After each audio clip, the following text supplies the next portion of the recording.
한 달란트 받은 자는 주인이 굳은 사람이라 심지 않은 데서 거두고 해치지 않는 데서 모는 줄로 생각했습니다.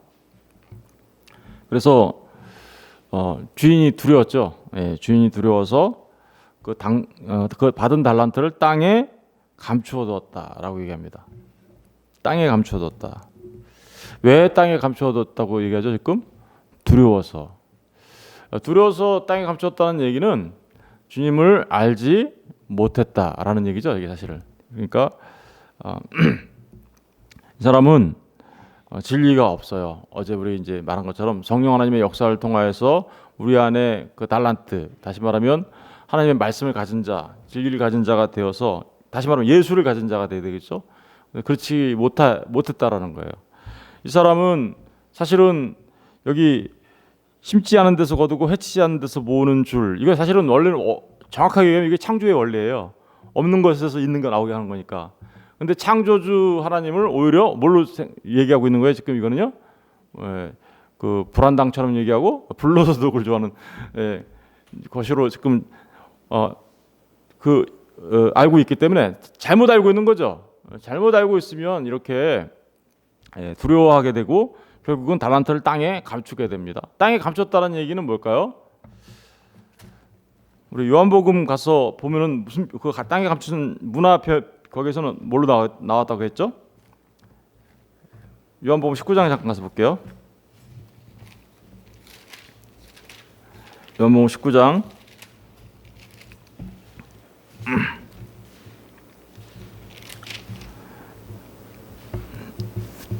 19장 20절을 보세요. 20절. 또 한 사람이 와서 이르되 주인이여 보소서 당신의 19장 20절. 누가복음 19장 20절. 어디를 얘기했어요 제가? 죄송해요. 누가복음 19장 20절. 또 한 사람이 와서 이르되 주인이여 보소서 당신의 한 문화가 여기 있나이다. 내가 수건으로 쌓아두었나이다. 이는 당신이 엄한 사람인 것을 내가 어떻게요? 무서워함이라. 그러니까 주님을 잘못 알고 있는 거죠. 주인을. 그러니까 사실은 주인에 대한 무지가 잘못된 믿음을 만들어내고 그 잘못된 행동으로 이어지게 만드는 거죠. 무지가. 그런데 여기 보니까 내가 수건으로 뭐했대요? 쌓아두었다. 그러니까 이게 땅에 묻고 수건으로 쌓아둔, 거기서는 아까 마태복음에서는 땅에다 묻었다 그랬는데 여기서는 수건에 쌓아두었다고 얘기하죠. 그럼 무슨 얘기일까요? 여러분 원래 보화를 발견하면 어떻게 해요? 밭에 감춰졌던 보화도 오히려 땅을 사가지고 캐내죠. 근데 이 사람은 정반대로 행동했네요. 그리고 수건에 쌓아둔다는 얘기는요, 감추었다는 얘기인데요. 수건에 쌓였다는 표현이 성경에 나와요. 어떤 때 수건에 쌓였다 그럴까요? 뭔가 가려졌어. 못 보는 것을 수건에 쌓였다고 얘기하죠. 고린도후서 3장 가서 볼게요. 이제 고린도후서 3장.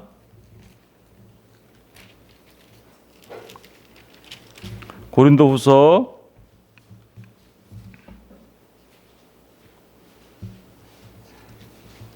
3장 14절부터 한번 볼게요. 3장 14절. 그러나 그들의 마음이 3장 14절. 그러나 그들의 마음이 완고하여 오늘까지도 구약을 읽을 때에 그 수건이 벗겨지지 아니하고 있으니 그 수건은 그리스도 안에서 없어질 것이라. 오늘까지 모세의 글을 읽을 때, 모세의 글이 뭐죠? 성경이죠.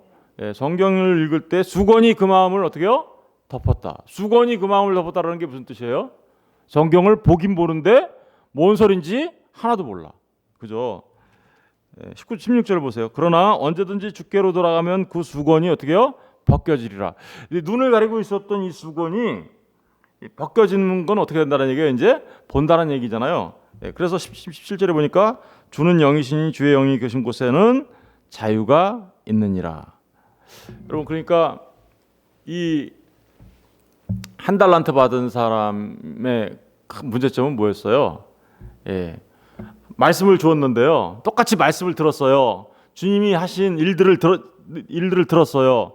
그런데 눈이 가려져 가지고요. 그게 보화인 줄 몰라요. 그리고 그게 그 안에 진리가 있는 줄 몰라요. 그 진리로 인하여 자유케 되라고 줬더니 오히려 그 진리를 받은 자가 두려워서 떨고 있네. 그렇죠? 두려워서 떨고 있었잖아요. 바로 이 사람들은요, 똑같이 말씀을 들어요. 똑같이 말씀을 듣기도 하고요. 똑같이 주님이 하신 일들, 그죠? 여러 가지 주님이 주님 되심을 나타내 보여주신 그런 많은 일들, 그걸 봤어요. 그런데도요, 그들은 눈에 수건이 둘러싸여 있어가지고 뭔 소린지 몰라요.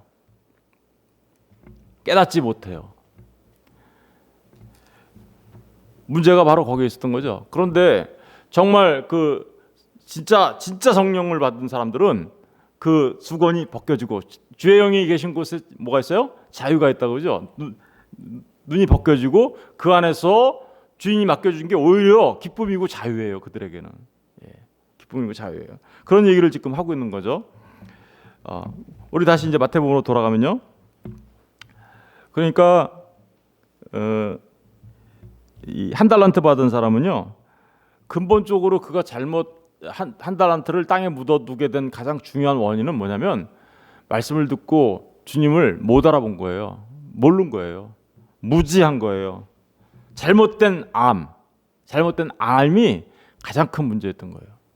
근데 오늘날에는 많은 사람들이 예수 믿는다고 하면서도 자신들이 정말 예수님을 바르게 알고 있는지 정말 오히려 그걸 두려워해야 되는데, 그죠? 내가 정말 예수님을 바르게 알고 있는지, 내가 하나님의 말씀을 받긴 받았는데 바르게 깨달아 알고 있는 건지, 이런 부분에 대해서는 궁금하지 않고 그냥 뭐 하죠.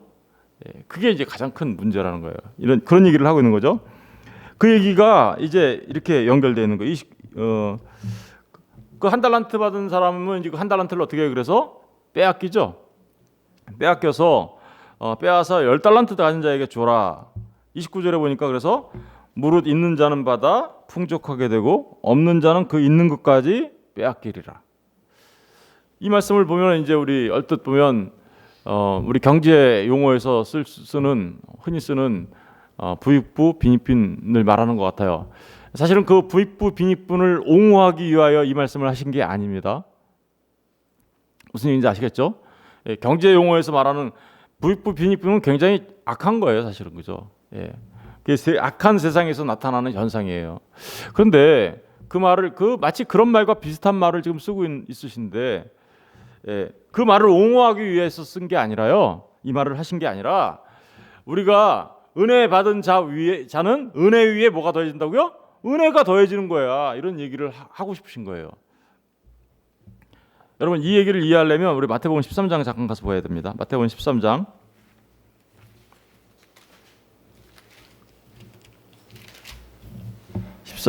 10절을 가서 보세요.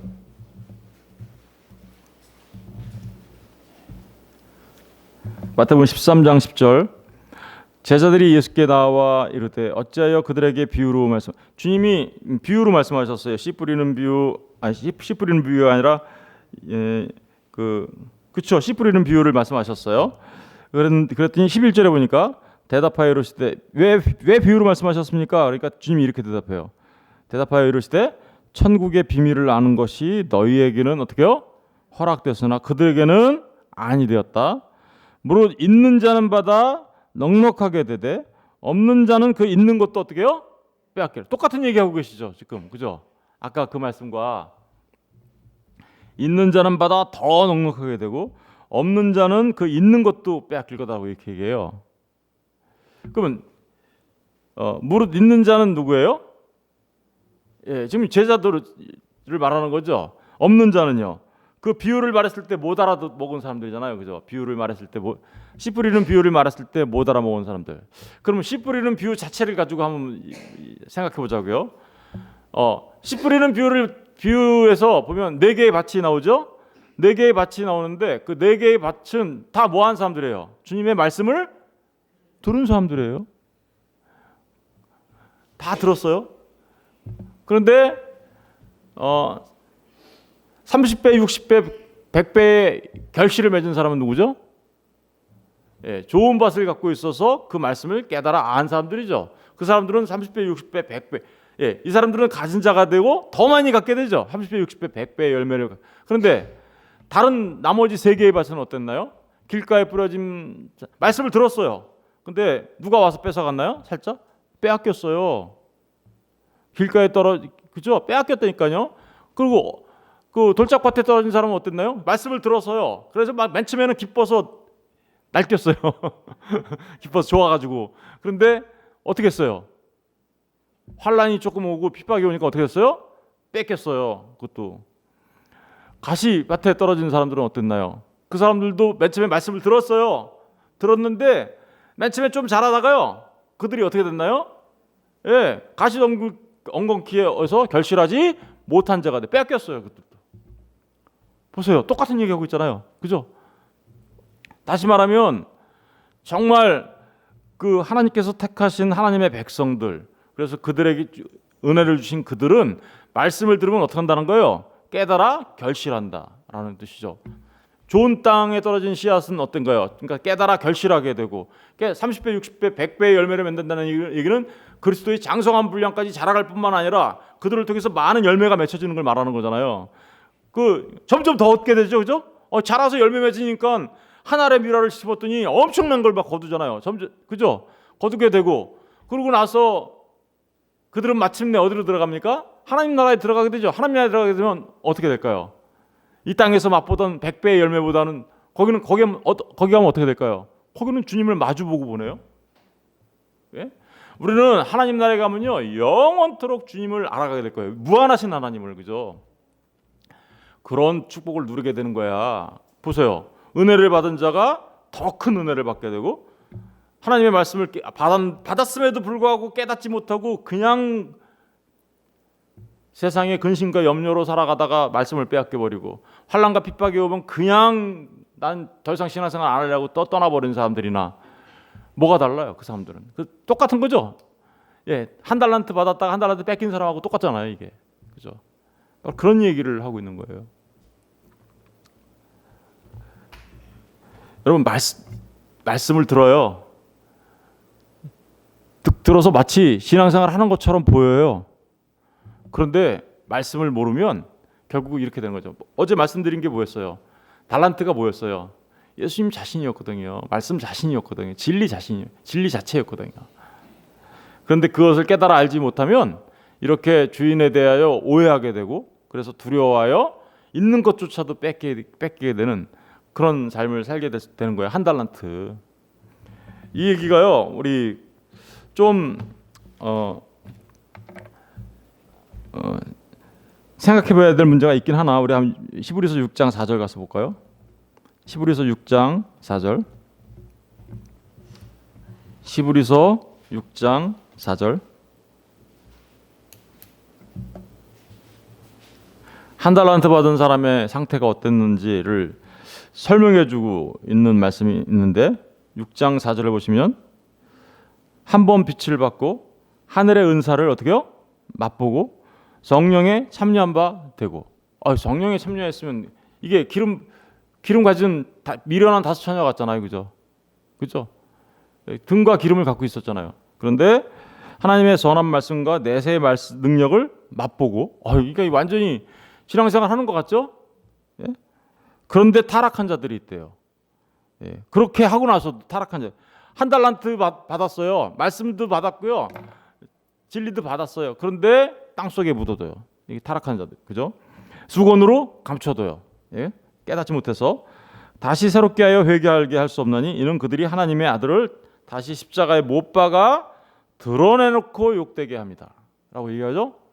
그런데 이 얘기가 씨 뿌리는 비유의 그 비유하고 똑같은 얘기를 하고 있습니다. 7절, 8절을 보시면 땅이 그 위에 자주 내리는 비를 흡수하여 밭가는 자들이 쓰기에 합당한 채소를 내면 어떻게요? 하나님께 복을 받고 만일 가시와 엉겅퀴를 내면 버림을 당하고 저주함에 가까워 그 마지막은 불사름이 되리라. 그러니까 비가 쏟아졌어요. 하나님께서 은혜를 주셨어요. 말씀도 주셨어요. 들었는데 합당한 채소를 내고 알맞는 열매를 맺기는커녕 뭘 내요? 가시와 엉겅퀴를 내는 그런 사람들. 예. 그러니까 이런 얘기들을 쭉 다 보시면 어떤 생각이 들어요? 지금까지? 이건 정말 하나님의 은혜로 좀 성령 하나님이 우리를 말씀을 깨닫게 해주시고 그 예수를 알아가게 하시는 것은 어마어마한 축복인 거예요. 그러니까 어마어마한 축복. 수많은 사람이 들음에도 불구하고 못 깨달아요. 수많은 사람이 복음을 들어요. 그런데도요, 그 복음을 들음에도 주님이 누구인지 온전히 알지 못해요. 그래가지고 맨날 두려움 속에서 살아요. 자유함이 없어요, 그들에게는. 그러나 진정 그 복음을 깨달아 안 사람들은요, 그 진짜 성령을 받은 사람들은요, 그들은 그 안에서 참 자유를 누리며 살아갑니다. 그러면서 30배, 60배, 100배의 열매를 결실할 뿐만 아니라 더 큰 은혜를 향해서 뚜벅뚜벅 걸어가는 자들이에요. 여러분, 이 감람산 강화에 나오는 달란트 비유를 통해서 우리가 정말 깨달을 수 있는 것은 멸처녀에서 미련한 처녀도 그렇고, 그리고 여기서 한 달란트 받아서 감춘 사람들도 그렇고, 반대로 슬기로운 처녀, 그 가장 큰 차이가 뭔가요? 결국은 하나님의 온전한 은혜가 있었느냐 없었느냐, 성령을 온전하게 받았느냐 못 받았느냐. 여러분, 성령의 은혜가 중요한 거예요. 우리가 구원받으려면. 은사는요, 구원받지 못한 사람들도 은사가 있어요. 발람은요 막 예언하는 은사가 있었어요. 축복하는 은사도 있었고. 그런데 그는 고라의 자손과 발람의 길로 갔다 그러죠. 예. 그 고라의 자손과 발람의 길로 갔다는 건 잘못된 길로 갔다는 뜻이잖아요. 보세요. 정말 중요한 건 그 나타나는 그런 어떤 나에게서 나타나는 은사가 중요한 게 아니라 내 안에 정말 그 진리, 예수 대신 예수가 내 안에 있는가, 정말 그 진리를 깨달아 알았는가, 복음을 온전하게 깨달아 알았는가. 그래서 내가 그 말씀에 따라서 정말 열매 맺는 삶을, 그리고 내가 그리스도 예수의 장성한 분량까지 자라가는 삶을 살고 있는가. 이게 가장 중요한 거예요. 그죠? 전 저와 여러분 모두가 정말 하늘에서 이렇게 하나님께서 우리에게 단비를 부어주시죠. 가물고 메마른 땅이에요, 우리가. 그런데 단비를 부어주세요. 그런데 그 단비를 부어주시는 주님의 은혜를 받은 자들이 채소를 내고 합당한 채소를 내고 밭에 쓰는 자들이 원하는 것을 내야 되는데, 그렇죠. 달란트를 받았으면 그 보세요. 달란트를 받으면 달란트를 돌려드렸죠, 그죠? 문화 받은 사람은 문화를 받았더니 문화를 돌려드렸죠. 보세요. 예수를 받으면 우리가 누구를 돌려줘야 돼요? 예수로 돌려줘야 되고요. 하나님으로부터 사랑을 받으면 뭘 내놔야 돼요, 우리가? 장사는요, 그렇게 하는 거예요. 예수 받으면 예수 장사해야 되는 거고요. 사랑 받으면 사랑 장사해야 되는 거고요. 그죠? 은혜 받았으니 은혜로 베풀어줘야 되는 거고요. 이런 삶을 살아가야 된다는 게 바로 은혜 받은, 지금 이 달란트 비유에서 말하고 있는 거죠. 저와 여러분이 예수를 받으셨어요? 그럼 예수로 내 안에요. 여기 있어요, 예수님, 예수. 이럴 수 있어야 된다는 거예요. 그래서 교회야 아들을 낳아라. 누구? 예수 낳으라고 하는 거예요. 그래서 요한계시록에 가서 보니까 거기 한 여자가 있는데 아들을 낳으려고 애쓴다고 그러죠. 요한계시록 12장에 가서 보면 저와 여러분이 낳아야 되는 아들은 예수예요. 예수. 우리 안에, 그러니까 그게 무슨 의미인가요? 그게 내가 예수로 닮아가는 거죠. 완전히 작은 예수로 살아가는 겁니다. 바로 그런 얘기들을 전부 다 이렇게 말씀이 다 연결돼 있죠. 이렇게 보니까 그런 얘기를 지금 하고 있는 거예요. 저는 저와 여러분이 정말 예수를 받아 예수를 내어놓고, 사랑을 받아 사랑을 내어놓고, 은혜를 받아 은혜를 나타내는, 그죠? 그런 참 진짜 5달란트, 2달란트 받은 자와 같이 착하고 충성된 종이 되시길 주의 이름으로 축원드립니다. 기도하겠습니다.